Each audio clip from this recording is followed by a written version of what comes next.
आज तेजस्वी यादव सम्राट चौधरी के खिलाफ हल्ला बोल रहे हैं। तेजस्वी यादव की अगुवाई में आज आरजेडी कार्यकर्ता लोक भवन तक मार्च कर रहे हैं। गोलंबर गांधी मैदान से लोक भवन तक मार्च निकाला जा रहा है। पोस्टर बैनर लेकर आरजेडी कार्यकर्ता निकले हैं। आरजेडी के हल्ला बोल और पटना के गर्दनी बाग में छात्रों के प्रोटेस्ट के बीच बिहार सरकार भी एक्शन मोड में है। अपने राजभवन मार्च से पहले तेजस्वी ने गर्दनी बाग में छात्रों से मुलाकात भी की, उनके आंदोलन को सपोर्ट किया। आज तेजस्वी के मार्च में सिवान प्रोटेस्ट के दौरान AK-47 के इस्तेमाल को मेन मुद्दा बनाया गया है। तो तेजस्वी यादव आज पटना की सड़कों पर निकलकर सम्राट चौधरी को घेरने की कोशिश कर रहे हैं। बिहार की बीजेपी सरकार को घेरने की कोशिश कर रहे हैं, लेकिन इस सरकार को घेरने की कोशिश कम, अपनी खोई हुई जमीन को वापस तलाशना ज्यादा लग रहा है। तेजस्वी यादव सड़कों पर उतरकर माहौल बनाने की कोशिश कर रहे हैं और इस लड़ाई में सबसे आगे दिखना चाहते हैं कि बिहार में अगर कोई विपक्ष है तो वो आरजेडी है, दूसरा कोई विकल्प नहीं है। नीतीश चंद्र मेरे सहयोगी इस वक्त हमारे साथ जुड़ गए, सीधा उन्हीं के पास चल लेंगे। नीतीश, तस्वीरों के साथ दिखाइए कितनी बड़ी संख्या में भीड़ जुटाई है तेजस्वी यादव।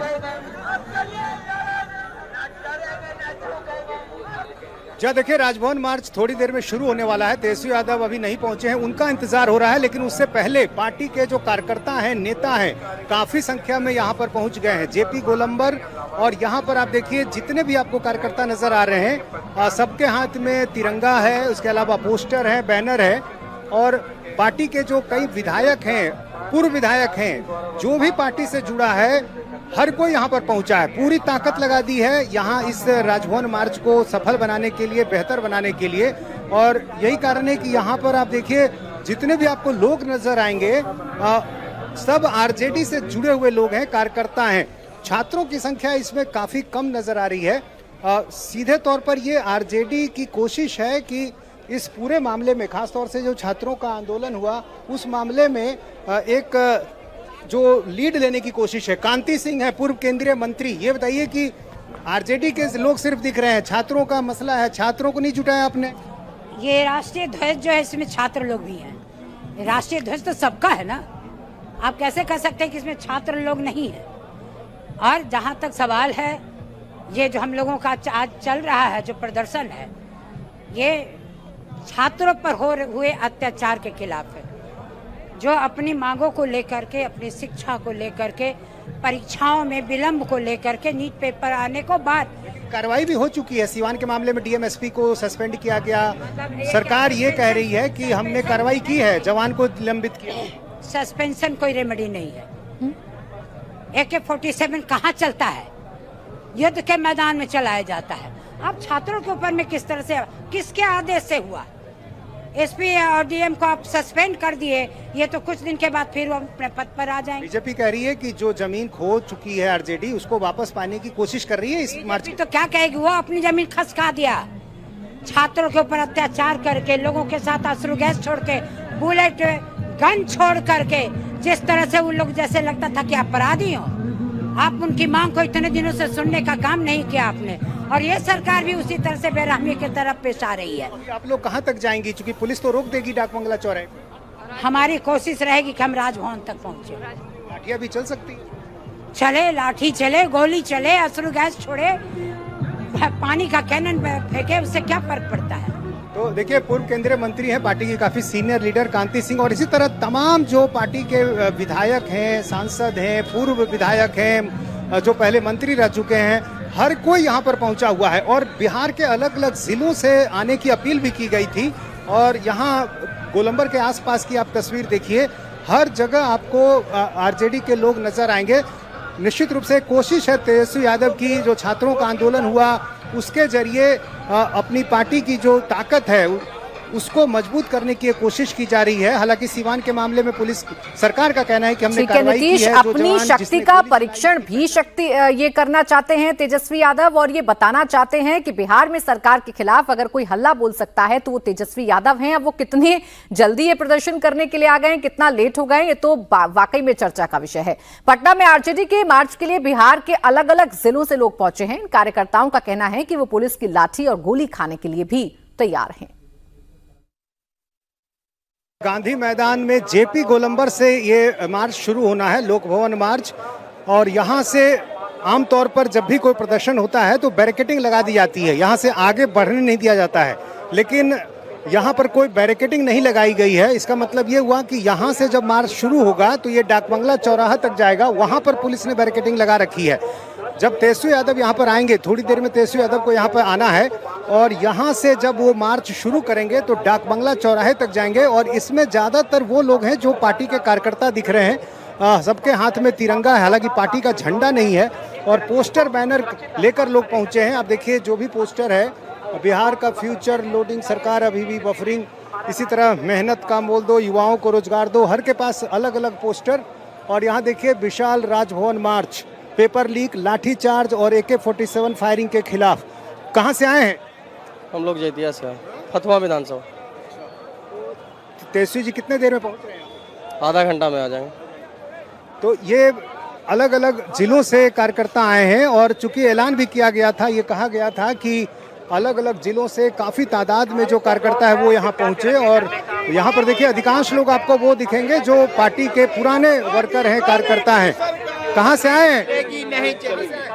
मैं राष्ट्रीय जनता दल के राष्ट्रीय अल्पसंख्यक प्रकोष्ठ का प्रवक्ता आरिफ हुसैन बोल रहा हूँ। क्या आज मार्च में तो आगे कहाँ तक जाएंगे? मार्च तक राजभवन तक जाएंगे। यहाँ से लेकिन आगे तो जाने नहीं देगा तो फिर उसकी बात देखी जाएगी। आगे फिर निकलेगा, उसके बाद देखेंगे। लाठियाँ भी चलेगी, देखा जाएगा। गोली भी चलाएंगे तो खाएंगे। हाँ, छाती ओपन है।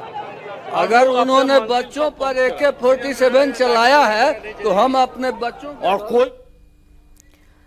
अब तेजस्वी यादव मार्च कर रहे हैं, लेकिन उससे पहले ही सम्राट चौधरी ने एक बड़ा दांव खेल दिया है। टीचर्स की भर्ती का नोटिफिकेशन जारी कर दिया है। बिहार लोक सेवा आयोग ने चौथे चरण की भर्ती की अधिसूचना जारी की है। TRE-4 के तहत 32,388 पदों पर भर्ती की जाएगी। हालांकि पटना के गर्दनी बाग में छात्र अभी भी धरने पर बैठे हैं। अब छात्रों ने PT और मेंस की जगह सिर्फ एक परीक्षा की मांग करते हुए बहाली के नोटिफिकेशन जारी होने के बाद भी धरना जारी रखने का ऐलान कर दिया है। वहीं परीक्षा में नेगेटिव मार्किंग खत्म करने की भी मांग की जा रही है। वहीं बीजेपी तेजस्वी के मार्च को लेकर पलटवार कर रही है। बीजेपी का कहना है कि तेजस्वी का करियर बचाओ मार्च है। देखिए, तेजस्वी का राजनीतिक कैरियर बचाओ यात्रा है, मार्च है। आम जनता ने इनको रिजेक्ट कर दिया। राजद का लगभग बिहार से सुपड़ा साफ हो गया। इनको बिहार से कोई मतलब नहीं, महीनों दिन बिहार से गायब रहते हैं। और नेता प्रतिपक्ष है, सदन में दिखना चाहिए, सदन के सत्र से गायब रहते हैं। ये अपना राजनीतिक कैरियर बचाओ मार्च कर रहे हैं। और जहाँ तक जो विषय है, सिवान में जवान भीड़ में घिर गया था तो आत्मरक्षार्थ हवाई फायरिंग उसने किया था, लेकिन उस पर निलंबित कर दिया। कार्रवाई चल रही है।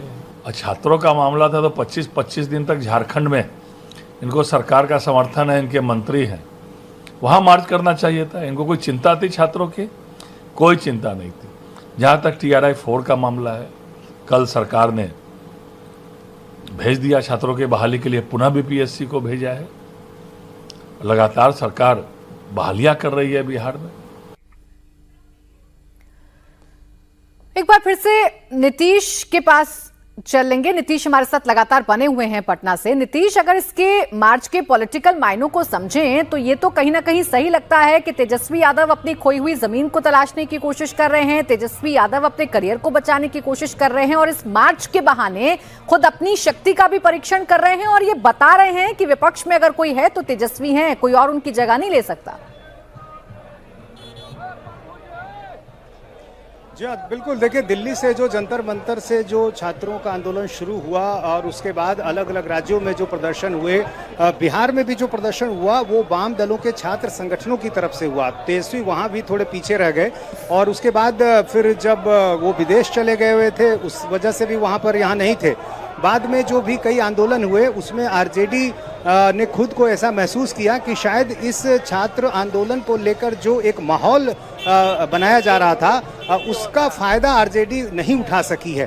और यही कारण है कि आप देखें कि सिवान वाली घटना काफी पहले हुई, अब जाकर ये राजभवन मार्च हो रहा है। सिवान वाले मामले में कार्रवाई भी हो चुकी है। इसके अलावा गर्दनी बाग में जो छात्र बैठे हैं वहाँ भी जो, हालांकि ये उनका मुद्दा सीधे तौर पर नहीं है, लेकिन और गर्दनीबाग में नीतीश, भी जो पॉलिटिक्स में कार्रवाई टाइमिंग हुई है, बड़े मायने रखती है। उस टाइमिंग में अगर आप लेट साबित होंगे, लेट कमर साबित होंगे, तो आपकी रणनीति कितनी सफल होगी, ये तो आरजेडी और तेजस्वी यादव को ही सोचना होगा। शुक्रिया।